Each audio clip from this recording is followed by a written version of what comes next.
பக்தர்களுக்கு என் அன்பு வணக்கங்கள். ஓம் சாய்ராம். என் அன்பு குழந்தையே, வெகு நாட்களாக உன்னை பின்தொடர்ந்து வரும் ஒரு நபர் இன்று உன்னிடம் தன் அன்பை சொல்ல காத்திருக்கிறார்.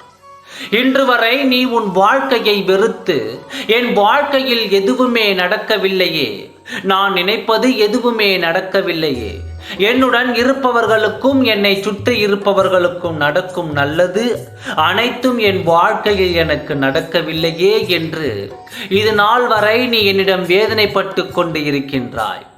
என்னுடன் இருக்கும் என் நண்பனுக்கு நினைத்த வாழ்க்கையும் நினைத்த வேலையும் நினைத்த எல்லாம் கிடைக்கும் வாழ்க்கையாக இருக்கிறது. ஆனால் நானோ அனைவரை பார்த்து ஏக்கங்களோடு வாழும் வாழ்க்கையைத்தான் இன்று வரை நான் வாழ்ந்து வருகிறேன் என்று நீ வேதனையோடு சொல்லும் வார்த்தைகளை நான் கேட்டுக்கொண்டு தான் இருக்கின்றேன். அனைவருக்கும் அவரவர் கஷ்டமும் கவலையும் மனதில் இருக்கும். உனக்கு ஒரு பிரச்சனையின் காரணமாக வருத்தம் வருகிறது என்றால் நீ பார்க்கும் அவர்களுக்கு அவர்களின் பிரச்சனை அவர்களுக்குத்தான் தெரியும். இந்த உலகத்தில் பிரச்சனை இல்லாத வாழ்க்கை யாருக்கும் கிடைக்காது. ஏதோ ஒரு விதத்தில் பிரச்சனையோடு தான் மனிதர்கள் வாழ்ந்து கொண்டு வருகிறார்கள். இந்த உலகத்தில் எனக்கு மட்டும் எல்லாமே என்று நீ உன் வார்த்தையால் எண்ணி சுட்டு விடாதே. எல்லாம் அனுபவித்துக் கொண்டு இருக்கும் அவர்களிடம் போய் கேட்டால் அவர்களும் ஏதோ ஒரு கஷ்டத்தில் தான் இருப்பார்கள். இது மனிதனின் நியதி. நினைத்தவுடன் நடந்துவிட்டாலும், குறைவு இல்லாமல் வாழ்க்கை பெற்றுவிட்டாலும் நாம் யாரும் தெய்வத்தை நினைக்க மாட்டோம் அல்லவா? அதனால் ஒவ்வொருவர் வாழ்க்கையிலும் ஏதாவது ஒரு குறை இருந்து கொண்டு தான் இருக்கும். எதை நினைத்தும் வருத்தப்படாதே. எல்லாம் அந்த காலகட்டத்தில் ஒவ்வொன்றாக சரி செய்வேன்.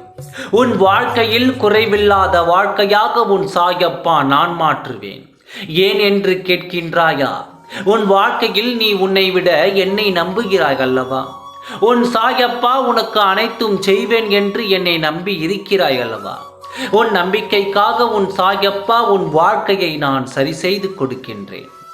எதிலும் கவலை இல்லாமல் உன் கடமைகளை மட்டும் செய்.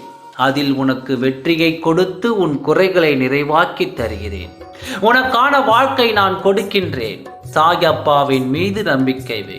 பல நாளாக உன்னை பின்தொடர்ந்து வரும் அந்த நபர் உன்னிடம் அன்பை சொல்ல இந்த நாளை தேர்ந்தெடுத்திருக்கிறார். வெகு நாட்களாக உன்னை பார்த்து ரசித்து வந்த அந்த நபர் உன்னிடம் அன்பை சொல்ல வந்து கொண்டிருக்கின்றார். அது இந்த தேதியில் உன்னை காண வருகிறார்.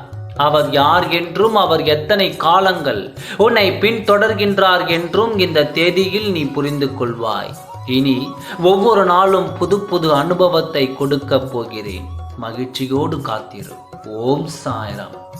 நன்றி, வணக்கம்.